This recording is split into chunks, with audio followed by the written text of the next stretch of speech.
Cool. Then we've got, as you mentioned earlier, we'll chat a bit about Willie le Roux. Got it right this time.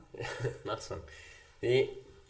My theory on Willie, and it's from having watched him at Wasps for the last 2 seasons.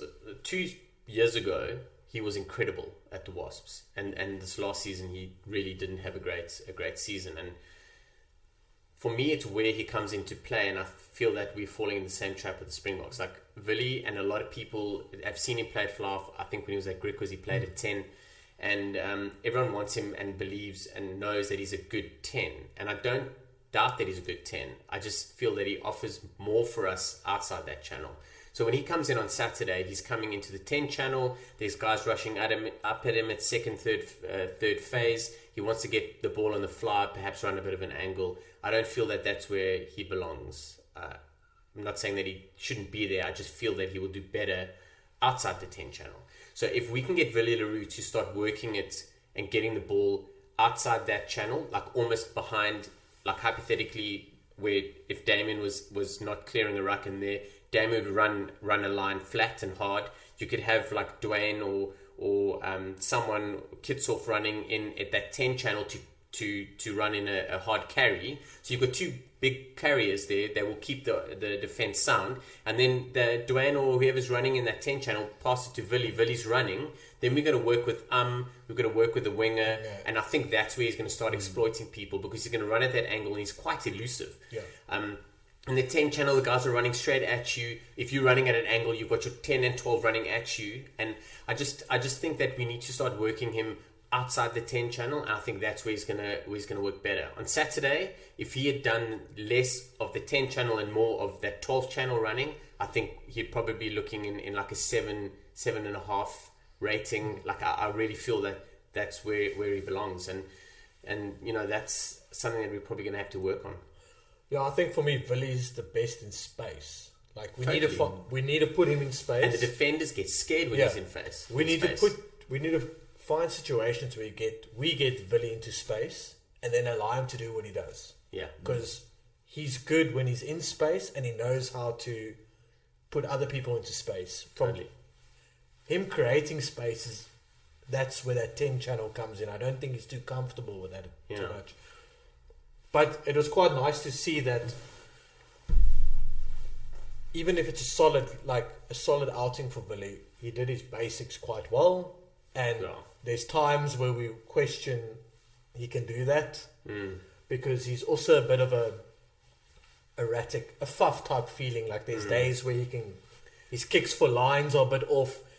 Under the high ball, he struggles a little bit. When he forces it, that's when we're in trouble. Yeah, and then we're in trouble. If you had to look at the 2 15s of the 2 weeks, you look at Galant and Willie, it's like chalk and cheese. Like you look and it's like you have to take. Willie's going to the World Cup, whether we like it or not. And I don't think too many people will complain about that. The problem with Willie is we need that consistent Willie. Yes. And we haven't seen him. We saw it those first few games under Russie when he came back.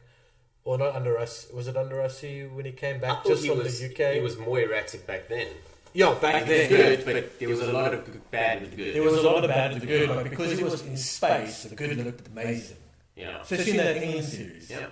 He was in space a lot, he looked amazing, but you were one of the few people that said, but guys, if you look at him this game closer, he's actually... His tackles on great, covering areas on great. His season at Wasps was terrible. Like, if it was on that alone, he wouldn't get selected. He's got experience and we know we can get a little bit extra out of him.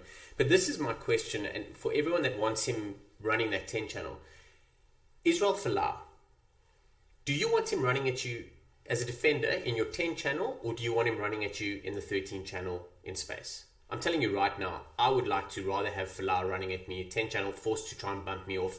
Maybe I get lucky. Inside center next to me that can help me out. If he's running at an angle, I'm in trouble because he's quick. He's got other options that I need to shift across. And I think the same with Willie. I think that's where it is. Folau didn't run crash balls. He ran a couple of inside lines and they might have switched them every now and then, but he was always a space runner. And when he runs into a gap, it forces defenders to bite in, and Willie does the same. And Willie's pretty good is when he gets that form, is when a man comes in on him, is he's going to force that pass. And that forced pass sometimes is not great, but if the guys are running deep enough off him and he's got that confidence back, he's going to find that. And once a man comes in and you've got a 2-man overlap, it's a 2-on-1, and we've got to rate ourselves to score there. That, yeah. And I think that's why I want him a little bit more there. And I think I was impressed on Saturday because he didn't make errors. And my biggest thing was he was error ridden. Like, it was too many, and there was one on Saturday. So now I'm happy to start building. Like, you know, all I said is he needs to be better for the Boks, and he got better. Ironically, it was better than what he did against for Wasps this year. I think the only thing with Willie is when he's running in that 10 channel as well. When a guy like Israel Folau, when he was playing, when he ran in the 10 channel those few times, his job was to suck in 2 defenders. That is his job. Suck in 2 guys, try pop it out, or take 2 guys in and create space on the outside.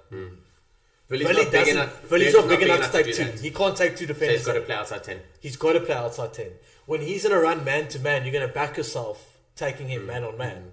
But a guy like Folau, who's big, elusive, he's got extra skill and a bit of weight on his side. He can take 2 guys in on him.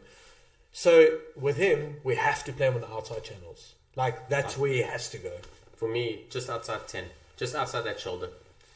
So I think I'd like to see some of that. And I think if we do, with our backs currently, even Mapimpi, who is one of the best finishing wingers we have at the moment. Yeah. Like, if we start getting that... that'll only help the wingers. And Willie a bit of confidence, Mapimpi a bit of confidence. All of a sudden, we're looking like a complete team, and we've got options at 15. We've got options on wingers. For the first time, we're going to the World Cup in 2 World Cups. For the first time that we're going to have a squad of 31. I believe they take. I forget, but 31 that we probably won't have a problem with any one of them starting. Yeah. Which we haven't seen in 2 World Cups in 8 years. Yeah. What? That's crazy. This World Cup is probably this squad, and like you say, in the last 8 years, is probably you're going to look at... People are going to miss out and be like... How did they not make it? No, well, you're going to be like, I actually know why they didn't make it. The last 2, if you look at the last... You deserve to be there, but the other guy also deserves to be there. And it's a bit of... too much quality. It's touch and go, and it's really... The last 2 World Cups, the last 8 years, you looked at guys, you'd be like, I know why he didn't make it. Or he didn't go because he picked up an injury 2 months before the World Cup. You knew exactly. You almost had an idea who's going. It's very difficult now. And you look at... you got probably a squad of 46 players that could easily travel.